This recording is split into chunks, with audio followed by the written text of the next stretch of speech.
അസ്സലാമു അലൈക്കും വറഹ്മത്തുള്ളാഹി വബറകാതുഹു. സൂര്യൻ, ചന്ദ്രൻ, ശനി തുടങ്ങിയ സപ്തഗ്രഹങ്ങൾ, കാർത്തിക, അശ്വതി, ഭരണി തുടങ്ങിയ 28 നക്ഷത്രങ്ങൾ, ഇവയോട് നടത്തേണ്ട കർമ്മങ്ങളും പ്രാർത്ഥനകളും ത്വൽസമാത്തിൻ്റെ കിതാബുകളിൽ സവിസ്തരം പ്രതിപാദിച്ചിട്ടുണ്ട്. ഉദാഹരണത്തിന് ഒരു പ്രാർത്ഥന ഈ വീഡിയോയിൽ ഉൾപ്പെടുത്താം. അതിന് ദഅവത്തു സുഹൽ എന്നാണ് പറയുന്നത്, ശനിയോടുള്ള പ്രാർത്ഥന. നേതാക്കന്മാർ, തൽസമാത്തുകാരുടെ വിശ്വാസപ്രകാരം നേതാക്കന്മാർ, അടിമകൾ, അതുപോലെ തന്നെ പടയാളികൾ, തസ്കരന്മാർ, ഇവരുടെയൊക്കെ ആവശ്യങ്ങൾ നിറവേറ്റിക്കൊടുക്കുന്നത് ശനി ഗ്രഹമാണ് എന്നാണ്. അതുകൊണ്ട് തന്നെ ഇവർക്ക് എന്തെങ്കിലും ആവശ്യ നിർവഹണം ഉണ്ടെങ്കിൽ അവർ ശനിയുടെ സമയം നോക്കി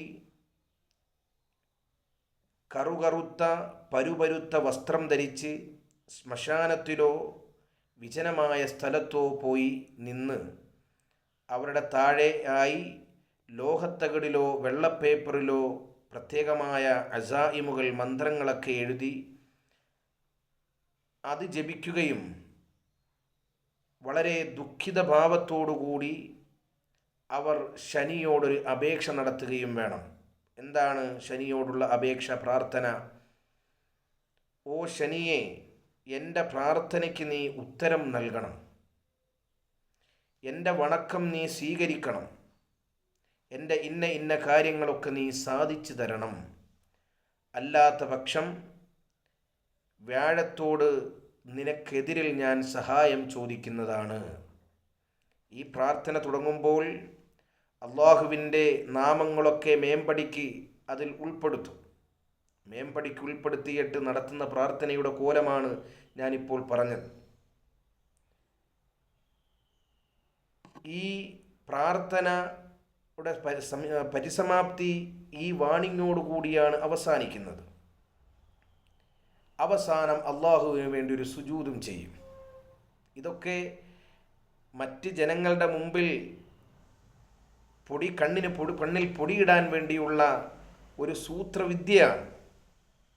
വലിയ കൊടും ഷിർക്ക്, വലിയ ഹറാമ്, വലിയ വൻ പാപം ചെയ്യുമ്പോൾ അതിന് ഒരു മാർക്കറ്റ് കിട്ടാൻ വേണ്ടിയുള്ള ചെറിയ കുറുക്കു വഴികളാണ് ഈ തുടക്കവും അവസാനവുമായി ചെയ്യുന്നത്. ഇതാവുമ്പോൾ ജനങ്ങളുടെ ഇടയിൽ വിറ്റഴിയപ്പെടാൻ, അവർക്ക് സംശയം തോന്നാതിരിക്കാൻ ഉപകാരപ്രദമാണ്. ഈ രചയിതാവ് അവസാനം പറയുന്നത്, ഈ ആഗ്രഹം നിറവേറ്റപ്പെടുന്നതുവരെ ഈ പ്രാർത്ഥന തുടർന്നുകൊണ്ടിരിക്കണം എന്നാണ് രചയിതാവിൻ്റെ ഭാഗത്തു നിന്നുമുള്ള ബോധനം. ഇത് അൽ ഫൈദുർ റബ്ബാനി ഫി ഇൽമിർ റൂഹാനി എന്ന ഗ്രന്ഥത്തിൽ 40-ാമത്തെ പേജ് നോക്കിയാൽ നമുക്ക് കാണാൻ സാധിക്കും. അല്ലാഹു റബ്ബുൽ ഇസ്സത്ത് ഈ ഷർറുകളിൽ നിന്നൊക്കെ നമ്മളെ സംരക്ഷിക്കട്ടെ. അസ്സലാമു അലൈക്കും വറഹ്മത്തുള്ളാഹി വബറകാതുഹു.